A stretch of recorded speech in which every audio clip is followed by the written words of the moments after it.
નમસ્કાર મિત્રો, મારી ચેનલમાં તમારું સ્વાગત છે। મિત્રો, ભારતના લોકોને ડીઝલ અને પેટ્રોલથી જલ્દી છુટકારો મળવાનો છે।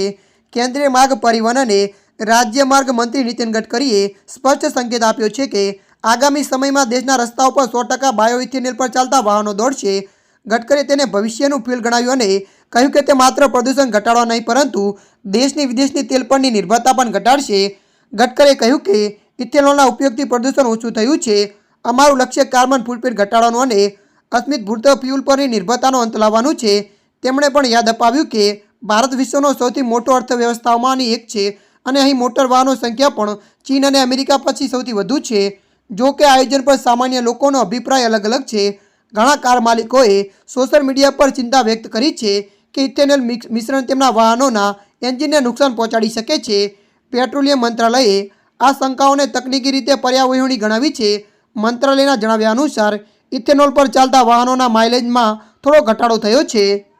ત્યારે મિત્રો, હાલ માટે આટલું। મળીશું નવી અપડેટ સાથે। જો તમને અમારો વિડીયો પસંદ આવે, લાઇક, શેર અને સબસ્ક્રાઈબ કરી નાખજો। ધન્યવાદ।